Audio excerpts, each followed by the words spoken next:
তো hello guys, welcome back to my channel. আজকে আমরা আবারও চলে এসেছি। আর আজকে হচ্ছে সোমবার, আর সোমবার মানে হচ্ছে আমাদের নিরামিষ। তো তার জন্য আমি সকাল থেকে সমস্ত কাজটা সেরে ফাইনালি চলে এলাম রান্না করে। এখন রান্না করব। তো যেহেতু আজকে নিরামিষ, তো আজকে রান্না করব। আমি বাঁধাকপি আনিয়েছিলাম, তো আজকে বাঁধাকপি শাক বানাবো।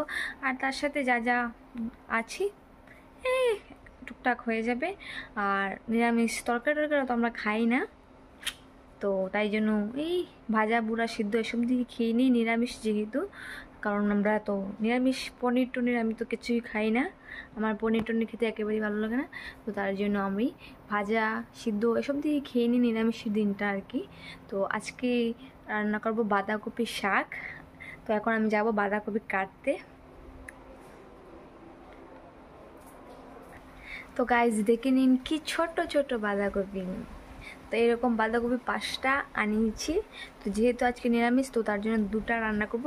2টা রান্না করলে আমাদের হয়ে যাবে, কারণ আমরা এত মানে নিরামিষ ভালোবাসি না, তো তার জন্য কমিয়ে রান্না করব। তো দেখতেই পাচ্ছেন কি ছোটো ছোটো বলের মতো।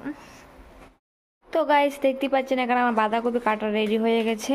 তো গাইস দেখতেই পেয়েছিলেন, আপনাদেরকে দেখিয়েছিলাম কত ছোট ছোট ছিল বাঁধাকপিগুলো। কিন্তু কাটার প্রথম ভেবেছিলাম 2টাই হবে না, কিন্তু কাটার পরে দেখছি না ভালোই হয়েছে, মোটামুটি হয়ে যাবে। আর যেহেতু অন্য কিছু রান্না করবো, তো তাই অতটুকু। হ্যালো গাইস, দেখতে পাচ্ছেন এখানে আমি বাঁধাকপি রান্না বসিয়েও দিয়েছি। তো প্রথমে আমি 5 ফোড়ন সম্বাস দিয়ে বাঁধাকপিগুলি দিয়ে উপরে নুন ছিটিয়ে দিয়েছি। এখন এটাকে ঢেকে রেখে দেবো, মানে কিছুক্ষণের জন্য মজার অপেক্ষা করব।